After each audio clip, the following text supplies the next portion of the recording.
यह कहानी है केरल के उस मालाबार की, जहां मुसलमानों द्वारा हिंदुओं पर किए गए नरसंहार को वामपंथी और कांग्रेसी इतिहासकारों ने गरीब किसानों द्वारा ब्रिटिश प्रशासन और अमीर जमींदारों के विरुद्ध विद्रोह में बदल दिया।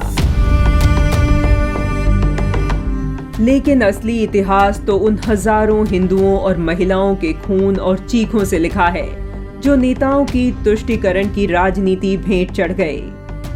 वर्ष 1921 भारत में तुर्की के इस्लामी खलीफा के लिए कांग्रेस के समर्थन से मुसलमानों द्वारा चलाया जा रहा खिलाफत आंदोलन अपने चरम पर था। मुसलमान दुनिया भर के इस्लामिक सत्ता अर्थात खिलाफत स्थापित करने के सपने को साकार करने के लिए पूरी तरह तत्पर थे। जहां एक ओर खिलाफत सभाओं में काफिरों को खत्म करने के लिए जिहाद के नारे लग रहे थे, वहीं दूसरी ओर मोहनदास गांधी के नेतृत्व में कांग्रेस हिंदुओं से हिंदू मुस्लिम एकता के नारे लगवा रही थी। इतना ही नहीं, मोहनदास गांधी और कांग्रेस हिंदुओं को इस्लामिक खिलाफत आंदोलन के लिए धन देने तक के लिए कह रहे थे। मुसलमानों का मजहबी उन्माद पूरे उफान पर था। मुसलमान नेता इस्लामिक देशों के धड़ाधड़ दौरे कर रहे थे और भारत पर हमला करके यहां खिलाफत स्थापित करने के लिए उनसे अपील कर रहे थे।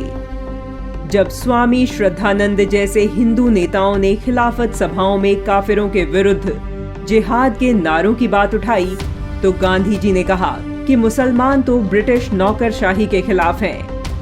तब स्वामी श्रद्धानंद ने कहा, जब मुस्लिम मौलानाओं के मन में उल्टी भावनाएं आ गई हैं, तो उन्हें इस हिंसा का इस्तेमाल हिंदुओं के विरुद्ध करने से कोई नहीं रोक सकेगा। स्वामी श्रद्धानंद की बात जल्द ही सत्य सिद्ध होती नजर आई। पंजाब से खिलाफत आंदोलन का एक प्रमुख सूत्रधार अल्लाह बख्श केरल के मालाबार में आया हुआ था। उसकी यात्रा में हिंदू मुसलमान एकता प्रदर्शन के लिए उसकी गाड़ी घोड़ों की जगह हिंदुओं से खिंचवाई गई और अल्लाह अकबर के नारे लगाए गए। मक्का से पढ़ाई करके आने वाले कट्टर और जिहादी मानसिकता वाले और उसके साथी काफी पहले से मालाबार में इस्लामिक राज्य स्थापित करने की तैयारी कर रहे थे।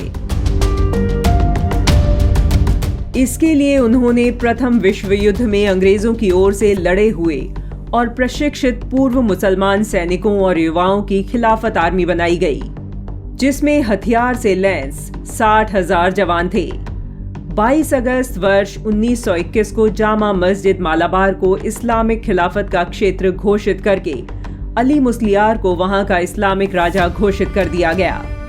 पूरे क्षेत्र को इस्लामिक शरिया क्षेत्र घोषित कर दिया गया। इमारतों पर इस्लामी झंडे लगा दिए गए। अब इस शरिया क्षेत्र में बारी आई हिंदुओं की। हिंदुओं को इस्लाम और मृत्यु में से एक विकल्प चुनने को कहा गया। मुसलमानों द्वारा हिंदुओं पर भयानक अत्याचार शुरू हो गए। हजारों की संख्या में हिंदुओं का जबरन धर्म परिवर्तन करवाकर मुसलमान बना दिया गया। जिन हिंदुओं ने मुसलमान बनना स्वीकार नहीं किया, उन्हें मार दिया गया। उनके घरों को लूटा गया और आग लगा दी गई।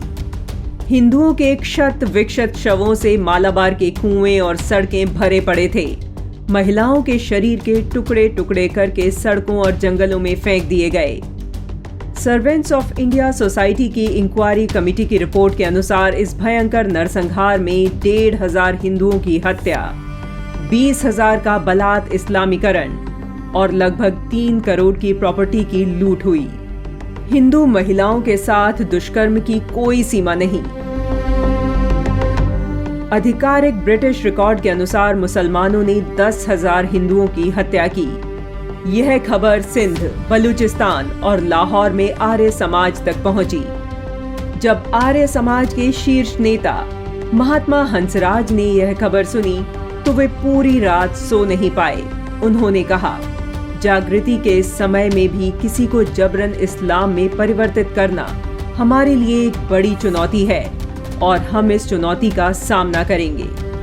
उन्होंने तुरंत एक आपातकालीन बैठक बुलाई। डीएवी कॉलेज लाहौर से स्नातक आर्य प्रचारक पंडित ऋषिराम ने अगले दिन कुछ आर्य कार्यकर्ताओं को राहत कार्य करने के लिए मालाबार भेजा। आर्य समाज के कार्यकर्ताओं ने दंगा प्रभावित क्षेत्रों में बहादुरी से प्रवेश कर कोझिकोड और पोन्नानी में केंद्र स्थापित किए और मुस्लिम बने हिंदुओं का तेजी से शुद्धिकरण कर घर वापसी का कार्य शुरू कर दिया। इसके अलावा पीड़ितों को दवा, भोजन और कपड़े भी उपलब्ध कराए। केरल में यह एक ऐतिहासिक घटना थी जब हजारों धर्मांतरित लोगों को शुद्धिकरण के माध्यम से वापस हिंदू बनाया गया।